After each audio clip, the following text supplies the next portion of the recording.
Olá pessoal, sejam todos bem-vindos ao primeiro episódio do Smartcast. Eu sou o Jamerson Caetano, contador, sócio fundador da Smartcom, e hoje, presente aqui no nosso primeiro episódio, tem o nosso sócio e o convidado hoje, o consultor financeiro Alisson. Olá pessoal, meu nome é Jefferson Faria, sou contador, fundador também da Smartcom e vamos iniciar hoje o nosso podcast. E como convidado desse primeiro episódio, chamamos o nosso amigo consultor Alisson, que vai falar um pouquinho também sobre negócios e finanças nos nossos episódios. Olá pessoal, meu nome é Alisson Lino, obrigado pelo convite, meus amigos, sou contador, sou consultor financeiro especialista em BPO. Estamos hoje aqui para falar um pouco sobre negócios, para tentar passar um linguajar mais claro para nossos futuros clientes e ficar uma conversa mais dinâmica. Nós que lidamos com vários empresários, temos a visão do lado do contador, que é a do escritório, e a gente vai enxergando a visão do empresário diante das suas reclamações e dores.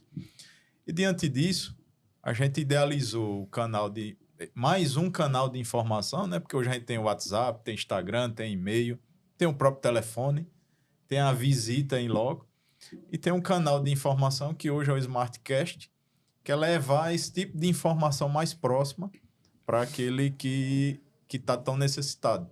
Então vamos lá. Qual foi o pontapé inicial? Foi que a informação, de uma forma geral, chegue para os empresários e aqueles que têm direcionamento no assunto. Então, iremos convidar, como está aqui hoje presente o consultor financeiro Alisson, iremos convidar empresários, nossos clientes, para vir debater sobre o seu ramo de atividade, sobre o seu negócio, colocar na mesa quais são as suas dores e, diante de um debate, de uma forma mais informal, que a gente não está no escritório, a gente está numa mesa de conversa, a gente tratar esse assunto e transparecer não só para quem está nos assistindo, mas para trazer informação também para aquele que vai trazer essa dor para a gente compartilhar.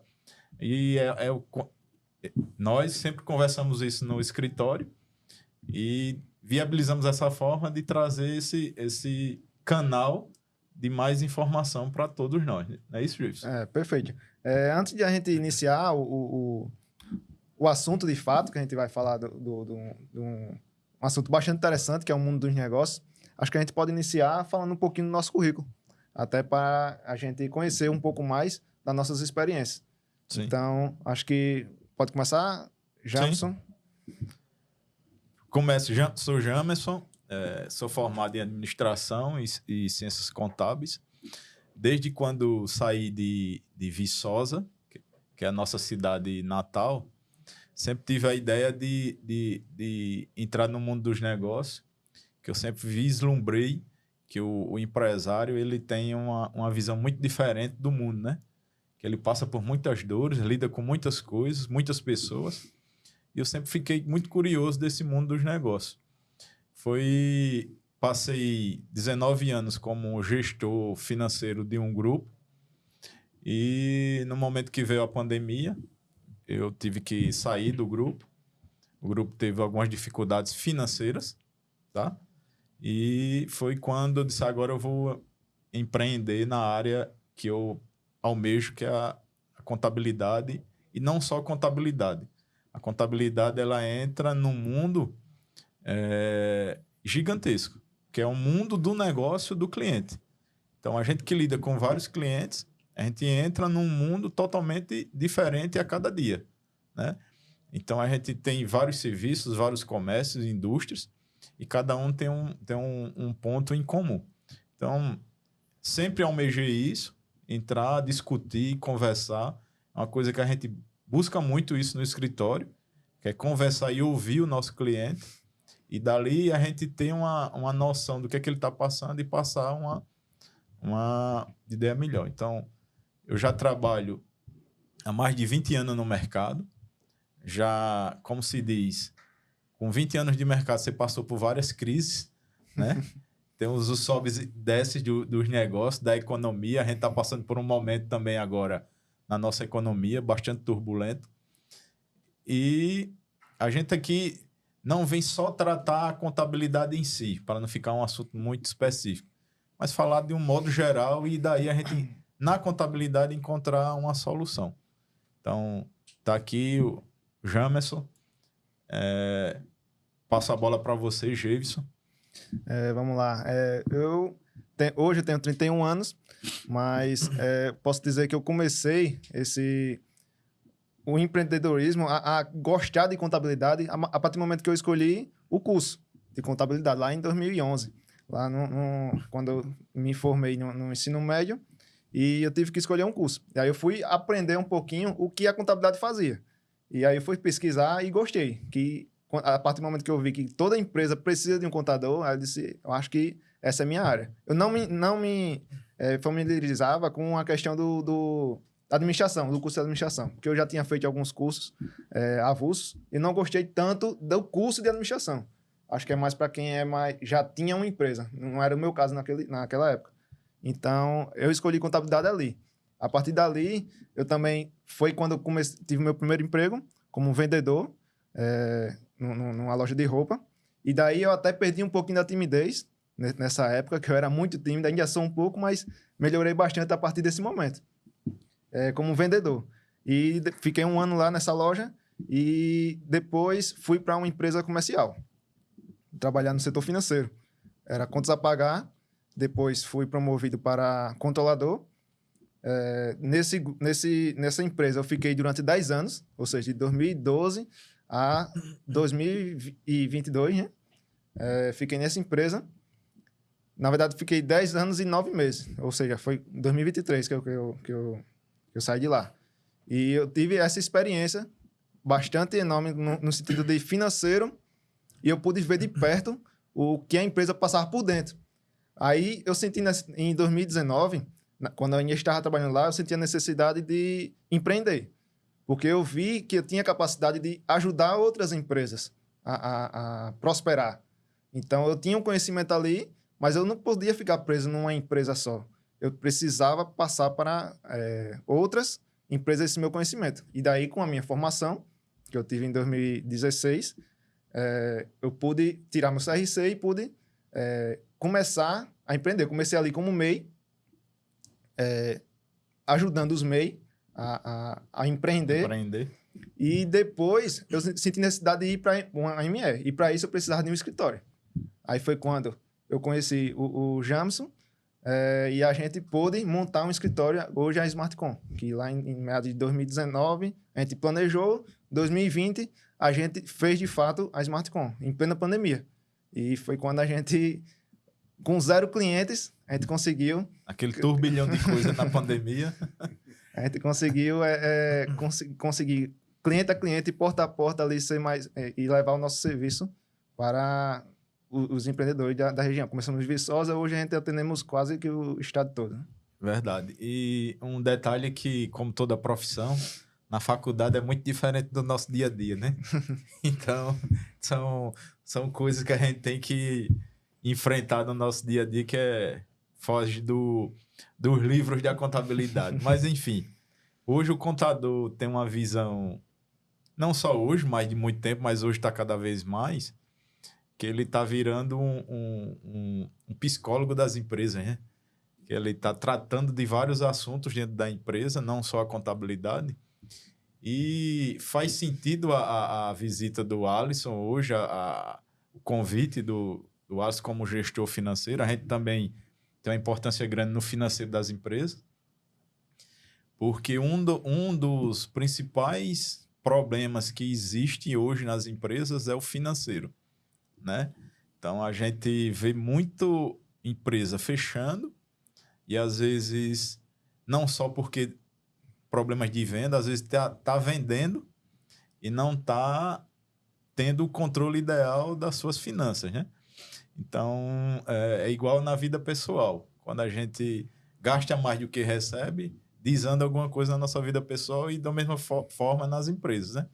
Então, o Alisson está aqui para nos ajudar também, trazer mais conhecimento desse mundo financeiro, né?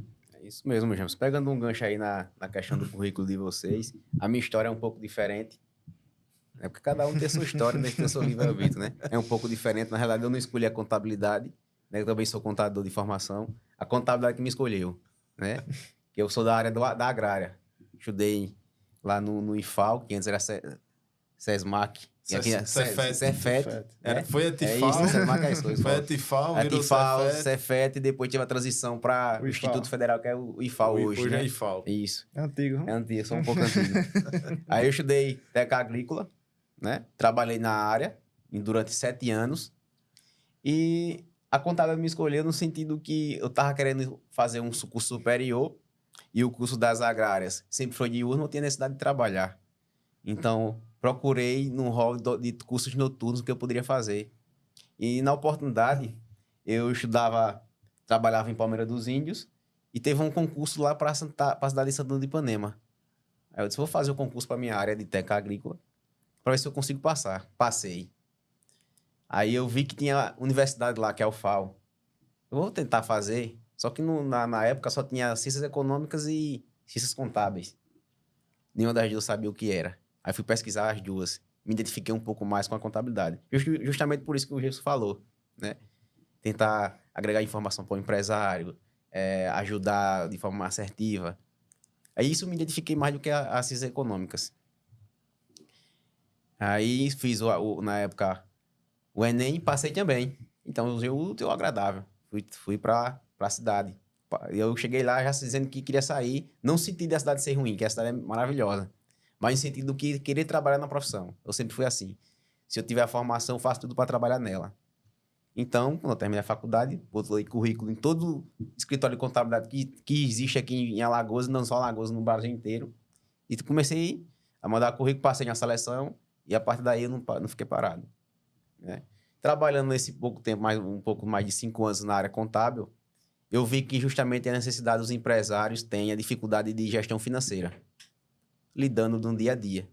Eu disse, por que não eu posso ajudar de outra forma? Em vez de trazer como contador, posso ser contador e consultor ao mesmo tempo.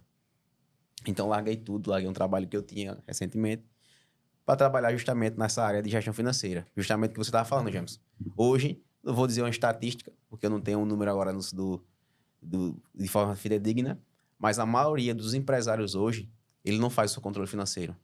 Só completando, na última matéria que eu li do Sebrae, 70% das empresas no período ali de 1 a 5 anos fecham por causa de descontrole financeiro. Então, isso é um dado do Sebrae, né, que é uma instituição rigorosa, que traz essa informação para a gente, para o mercado, e a gente liga esse alerta, né? E deixando você aí completar o que você ia... Pronto, perfeito sua colocação. Inclusive, a gente tem agora recente, da pandemia mesmo. Quantas empresas fecharam, né? Aquelas empresas que não tinham um fluxo de caixa, não tinham um capital de giro. Uma reserva de emergência. Justamente, uma reserva de emergência para passar aquele tempo de período que deu o lockdown. Isso. Né? Aqueles que já vinham organizados conseguiram se safar com dificuldade, mas conseguiram. E aqueles, infelizmente, que não tinham, acabaram fechando as portas. Justamente veio a questão do BPO financeiro, que teve uma crescente muito grande nesses últimos anos. Justamente por isso, porque os empresários viram as suas dores e hoje estão tentando ajustá-las. Justamente para isso tem o BPO financeiro, que nada mais é do que uma terceirização do financeiro da empresa. Que, inclusive, nós temos o BPO financeiro na SmartCon, né? Que é o Smart BPO, que é um serviço também que a gente tem no escritório, né? Que é como você falou, bem dito, eles terceirizam o financeiro com a gente, né? É isso mesmo. Vários escritórios de contabilidade também estão oferecendo esse serviço, porque vai agregar, porque o empresário já está lá fazendo sua parte contábil. Então, como ele já está lá na parte contábil, os escritórios também estão oferecendo esse serviço diferenciado, né?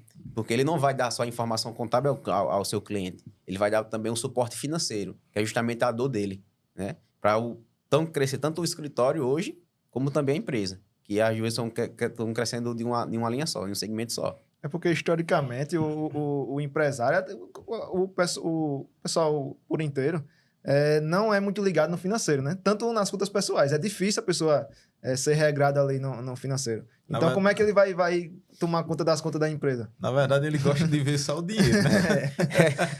Mas organizar ali é porque difícil. é o seguinte, na realidade, o empresário, ele é tudo, né? Hoje ele é tudo. Ele é vendedor, ele compra, ele organiza, ele é o contas a pagar, conta a receber, ele é tudo. Ele abre o negócio, Ele fecha o negócio. Então ele fica tão preso à questão no operacional que ele acaba esquecendo o resto, que é o principal, que é sair para vender. Ele se preocupar em vender. O seu operacional tem que fazer o trabalho dele. A empresa só cresce hoje se o empresário sair. Se ele ficar preso na burocracia de trabalho do dia a dia, ele não cresce. Verdade. E há pouco tempo nós fizemos um curso onde fala muito bem disso, dos processos, né? Tem que estar processos e pessoas. Processos e pessoas. Igual a resultados. Igual a resultados. Isso é um lema que a gente carrega dentro do escritório. Porque se tiver, como você falou, se estiver bem alinhado os processos e as pessoas, o empresário ele não fica ali tão refém, né, do negócio, né? Não fica ali tão preso e consegue controlar o seu financeiro, né? Eu só fazendo um alerta aqui do financeiro, desse descontrole, na verdade, que muitos juntam o financeiro pessoal com o empresarial, né? É o grande problema. É o grande problema. Então, quando a gente começou a empreender, abriu o escritório, um exemplo. A gente era trabalhador e tinha um salário. Vamos imaginar, um exemplo. Eu era trabalhador e tinha um salário de R$2.000. Um exemplo. Abri o escritório. No primeiro mês, o escritório deu 20 mil de rendimento. Na cabeça do empresário, ele acha que os 20 mil é dele. Né? Então, ele não consegue ali de início delimitar um salário para ele, né? Então, se ele vier com a cabeça, eu recebia 2 mil e o meu negócio está rendendo 20 mil de faturamento, o meu salário é 2 mil. Você tem que avaliar o valor que você vale para cada empresa. O seu salário, quanto você pagaria... o seu serviço, quanto equivale, se você fosse contratar uma pessoa, você pagaria quanto a ele? Então, você diz esse valor, o valor do seu prolabore é esse valor do serviço. É isso que você tem que fazer. É verdade. E se sobrar ali no final, aí distribui o lucro. É aí que entra meu trabalho. De avaliar, de levantar essas informações. Exatamente. E interessante que a gente vai conversar isso com o empresário diz, você quer mandar no meu negócio? Não, a gente está orientando para que o seu negócio seja que rentável, cresça, né? rentável e cresça cada vez mais. Porque dali é que a empresa vai tendo, como você falou na época da pandemia, faz um fluxo de caixa, faz uma reserva de emergência, para quando vir determinadas situações, ela ultrapassar aqueles problemas, né? Então, são feitas essas provisões já prevendo uma coisa futura. E a gente está sempre dando essa orientação. Não só a contabilidade. E lembrando, Alisson, a gente deixa transparente que a contabilidade, apesar de andar junto com o financeiro, ela não é o financeiro, né?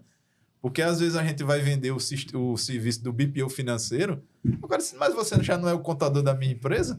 E você já quer enfiar um negócio de BPO. Não, mas são serviços e trabalho e metodologia diferentes. Diferentes. Né? Totalmente diferentes. São diferentes. Apesar de andarem juntas, né? Uma depende da outra ali, mas são serviços diferentes. Tanto que tem setores diferentes, né? Exatamente, porque como o serviço contábil, você deve ter, na realidade, o registro na classe, né? Para exercer a função. Tem o conselho de contabilidade com a CRC, isso. Tem que colocar também na Cefaz, lá o contador responsável de cada empresa, não é isso? Já o BPO não. O BPO ele não precisa ter, mas a pessoa tem que ter a expertise e conhecimento de saber trabalhar com isso. Né? Eu não posso chegar aqui e dizer que eu não sei nada de financeiro e trabalhar no financeiro. Então, eu não estou vendendo eu estou vendendo uma ilusão do meu trabalho. Isso. Não, eu tenho que saber o que é e vender o que é para apresentar de forma fidedigna.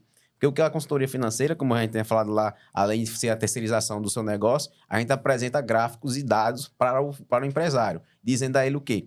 Você está tendo lucro ou está tendo prejuízo nesse mês, em cada 15 dias, por semana. Isso vai depender do empresário querer o relatório de forma mais contínua, né? A gente faz o trabalho financeiro, faz a organização de contas a pagar e contas a receber, porque tem muito empresário que não sabe o quanto recebe, não sabe o quanto paga. Era isso que eu ia falar. Só vai entrando dinheiro no caixa, vai pagando. No tem final ele ideia não de- ideia quanto né? ele já pagou durante o mês. Tem muito empresário que não sabe nem o que é o fluxo de caixa, né? Justamente, isso aí tem a dificuldade.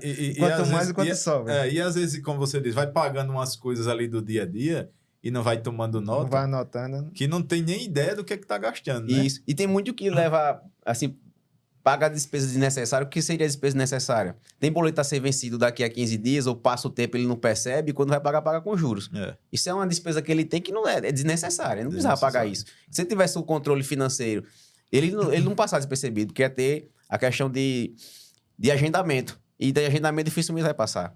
E o que acontece hoje, a gente puxando para o nosso dia a dia? Eles pagam o que tem em caixa.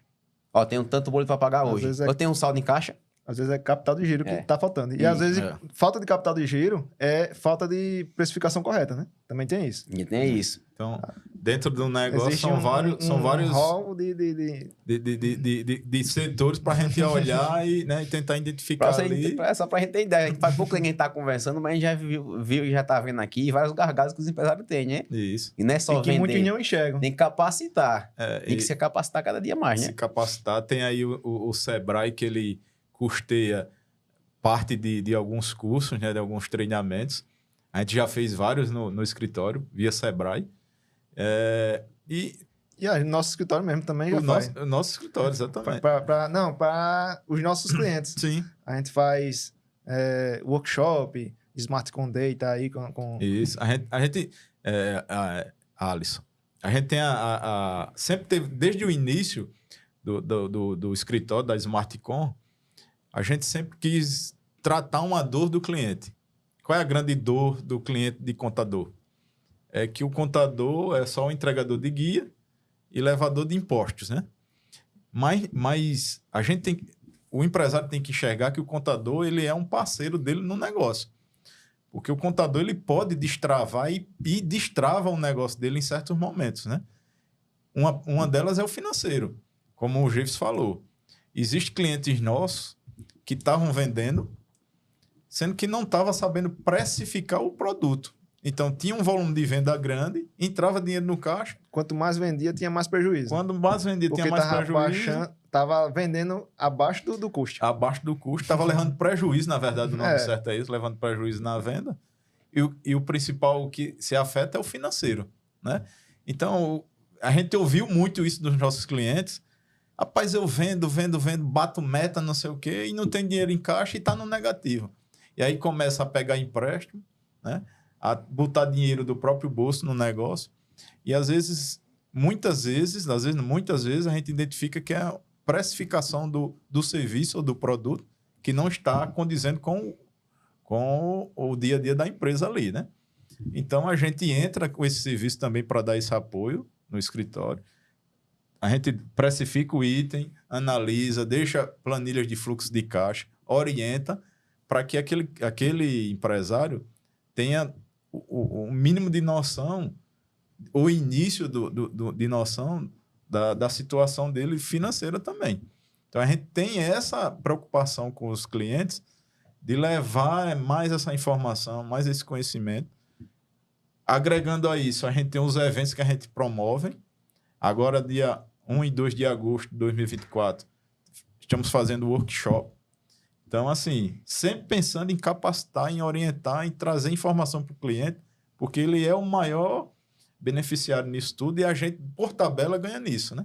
Porque se o cliente deixa de funcionar, a gente perde mais um cliente na nossa O carteira. empresário tem que colocar na cabeça que ele tem que se capacitar. Ele e a equipe dele. Constantemente. Porque ele vai levar a informação para o funcionário dele e o funcionário vai fazer uma venda bem feita, trazer mais receita para a empresa dele. Então, por exemplo, o workshop que você falou aí, a gente vai falar sobre atendimento ao cliente. Isso. Quantas vezes um cliente entra numa loja e não volta mais porque foi mal atendido? Às vezes eu já entrei em loja. Nem fala ali, né? Às vezes eu já entrei em loja eu querendo comprar a mercadoria e o vendedor não me dá o que eu queria. Às vezes tem, né? Mas ele não sou bem atendido. Termina não voltando mais lá. E o cliente que não reclama é aquele que não volta, né? É. Às vezes você reclama ali pro dono, proprietário, Várias vezes a gente vai visita os nossos clientes e dá uma melhorada nisso, melhora isso, dá algumas orientações, porque a gente enxerga isso no dia a dia, né? E o impacto financeiro, né? Se não vende, não tem receita, não vai conseguir pagar suas despesas, não tem dinheiro em caixa. Então, tudo reflete ali no financeiro. Né? É justamente isso. Quando eu vou fazer o meu serviço, eu gosto de perguntar justamente essa questão de precificação de preço dos seus produtos.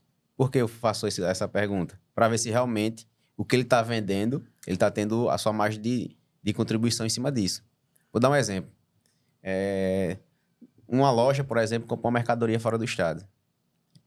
Aí eu sempre pergunto, você está colocando, quando tem ICMS antecipado, você está colocando o ICMS dentro do seu produto para agregar valor? Para precificar. Para precificar. Você está colocando energia, funcionário, água, você está colocando o seu Prolabore? Tem gente que pega só o valor ali que vem na nota e coloca 10, 15, 20%. Não, Isso. a gente já viu assim, eu comprei por 20 e vendo por 40, tô ganhando 20. Aí tem gente que ainda vezes... disse que é 100%, tem 100% de lucro.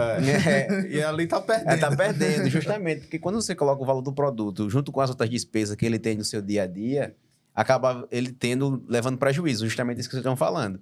Ele tá vendendo menos do que ele tá gastando em cima de cada produto. Quanto mais ele vende, mais prejuízo ele tem.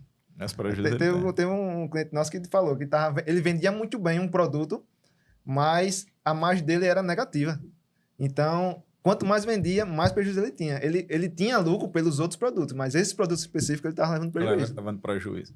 E completando isso, Jefferson, quem faz muito isso é supermercado, né?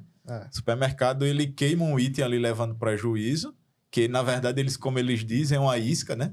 Para levar o cliente para dentro do supermercado, que você entra no supermercado, você não vai levar só um item, né? Então, ele ali faz propaganda de determinados itens levando prejuízo, queimando o preço, para você ir lá levar aquele item e levar outros que têm uma margem de lucro maior, né? É uma estratégia. É uma estratégia de venda aí. De venda. Porque realmente, como você falou, a pessoa vai no supermercado não vai pegar só o item. Dificilmente. Eu não vou. Também não. Aí você vai pegar esse produto que lá... Principalmente mulher. É difícil você ver alguém com uma lista que compra lá. Você vai pegar um produto que está levando prejuízo e na contrapartida aumenta a margem de outro produto que vai sobressair esse primeiro que está levando prejuízo. Então, ele está agregando valor. É uma estratégia que ele está usando. Isso. Né? Estratégia de venda. De venda. Eles já sabem onde está levando prejuízo. E ele vai... Mas às vezes o empresário nem sabe, né, disso. Ele só vai fazer essa estratégia se ele tiver o financeiro dele controlado. Porque ele vai saber quanto ele está ganhando naquele item ou não. É justamente isso. Né? Tudo depende do financeiro. Tudo depende do financeiro. Não só o financeiro. O financeiro é a questão da organização do negócio, né? A organização do financeiro realmente seria do coração da empresa. Né? O coração. Porque se você não tiver fluxo de caixa, não tiver o que pagar, como é que você vai gerir o negócio? Não tem. Fecha as portas. Verdade. Teve um caso recente que um empresário está com dificuldade de venda no negócio e ele veio conversar conosco querendo comprar um prédio, investir num prédio para montar a loja nesse prédio. Aí, a simples pergunta, como é que você vai fazer um investimento alto de comprar um prédio, reformar, se a própria atividade hoje está com dificuldade? Então, primeiro organiza a casa ali, organiza o financeiro, precifica teu item, começa a vender e pensa na expansão. Não é que não vai deixar de expandir nem crescer, não. Mas resolve o que está ali de pontual. O teu problema é o quê? É caixa? É venda? Resolve isso antes de dar um outro pulo, né? Porque senão você vai entrar numa dívida maior, fazer um investimento maior e não organizou a casa ali de início, né? Então, outro ponto também que eu queria puxar o assunto, Alisson. Muitas nas empresas a gente enxerga isso igual a gente vê em casa. Por exemplo, a gente paga muitos serviços que não usa. Tipo Netflix, YouTube. Tem gente que tem YouTube. Na correria do dia a dia todos hoje. os streams. Me desculpe eu estar falando o nome dos produtos, mas é o que a gente vê no dia a dia, né? Netflix, YouTube, Spotify. Tem gente que paga mensalidade de vários produtos e não chega a usar. E aquilo ali é uma despesa que você paga, que sai do seu bolso, né? É a mesma coisa que a gente vê dentro das empresas. Muitos gastos desnecessários que impacta lá no caixa do negócio.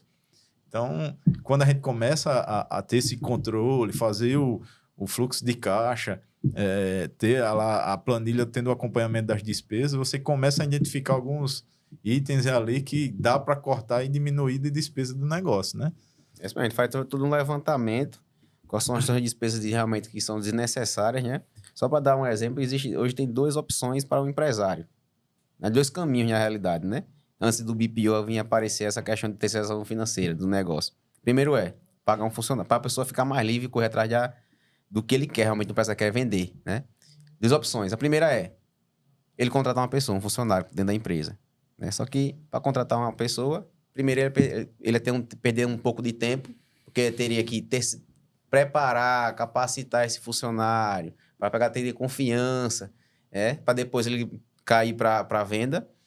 E também, com o funcionário, tem um gasto maior, né? Uma despesa, porque ele vai ter despesa com férias proporcionais, ou até as próprias férias, 13º, o funcionário pode faltar. Quando a pessoa no financeiro falta, é a maior dor de cabeça, porque as informações de um dia, no outro dia, quando você vê se alguém botou uma informação errada, aí mexe com todas as informações no final do relatório, né? A pessoa com a falta. Se for um atestado de mais de 20 dias, por exemplo, aí tem outra dor de cabeça que a pessoa, um financeiro que já está por dentro de todo o negócio da empresa, faltar 20 dias ou 15 dias dentro da empresa, a maior confusão que tem dentro do negócio. Porque o empresário vai ter que deixar de correr para vender ou procurar se capacitar para ficar dentro do financeiro, né? A segunda opção o próprio empresário ficar tomando conta do financeiro, que é justamente hoje a pior A grande maioria, gargalo. né? E a grande maioria hoje, né? A grande maioria hoje. Quando o empresário está dentro do negócio, gerindo seu financeiro com empresa grande ou de perto de médio porte, sim. Médio de grande porte. Exatamente. Ele não cresce. Ele não cresce porque está justamente quem estava falando. No operacional. Qual é a vantagem da terceirização no financeiro? Uma pessoa capacitada, fez várias mentorias, estudou muito, tem estratégia de precificação, tem relatórios para entregar ao empresário de forma mais fidedigna e direcionada, né? Sabe aonde é a dor do empresário. Ele não vai receber férias, ele não vai receber 13º e vai ser um contrato. É um contrato. É um contrato prestando serviço. Entre uma empresa e outra. PJ. PJ, e ele vai estar dentro do negócio do empresário. E, na verdade, tudo que o empresário ali ele pode identificar um gargalo. Ele vai ter informação que hoje ele não tem. Não tem. É uma visão de fora do negócio do cara. Por exemplo, você contrata você tem uma funcionária do seu financeiro. Se você esquecer de mandar uma nota para ela ou de pagar algum boleto, ela vai lhe cobrar? Não. Infelizmente, o funcionário tem aquele receio com o seu empregador. Já com a terceirização, não. Se você esquecer, eu vou lhe cobrar. Diz, Jamson, tá faltando boleto e tal dia. Jamson, tem tanto para pagar. Jamson, você precisa mandar isso aqui para a gente gerar seu financeiro. Se você esquecer e se tiver um funcionário, você dizer, não, depois eu mando. A pessoa esquece. Ela não vai lhe cobrar de forma mais contínua, porque ela tem medo do empresário. E além disso, tem aquela questão que o empresário ele só vai contratar o funcionário se for uma pessoa de confiança, né? A pessoa que não vai roubar você e tal. E ainda existe esse detalhe que às vezes aquele funcionário traz muito trabalho a você, mas é porque ele é de confiança, eu tenho que manter ele no negócio.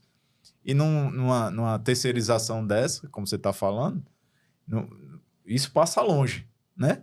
Porque aí você vai ter dados para apresentar e mostrar tudo via relatório, tudo via sistema, tudo lá contabilizado, né? Então, planilhado, né? Porque não é exatamente essa terceirização justamente isso, é um programa, né? Um programa terceirizado. Então, ele é alimentado de forma das informações que o empresário passa. Então, tudo que ele passa, ele tem noção do que está passando. E a gente está apresentando no final tudo que ele mandou. Então, dificilmente, é totalmente confiável. Totalmente confiável. Justamente essa parte do que você disse. Ele fica com... A pessoa que fica no financeiro da empresa hoje, na realidade, nem é a pessoa mais capacitada. É a pessoa que ele mais tem confiança. De confiança. É o dia a dia das empresas, é o grande gargalo, realmente, um deles, né? Um deles é a questão financeira e tá aí a SmartCom e o Smart BPO para dar esse auxílio, essa ajuda nas empresas. E assim, finalizamos o nosso primeiro episódio do SmartCast, onde tratamos do assunto do financeiro, que é um dos grandes gargalos das empresas. E eu peço a todos que gostaram, que divulguem, compartilhem o nosso canal, SmartCast, e nos sigam no Instagram, SmartCom. Um abraço.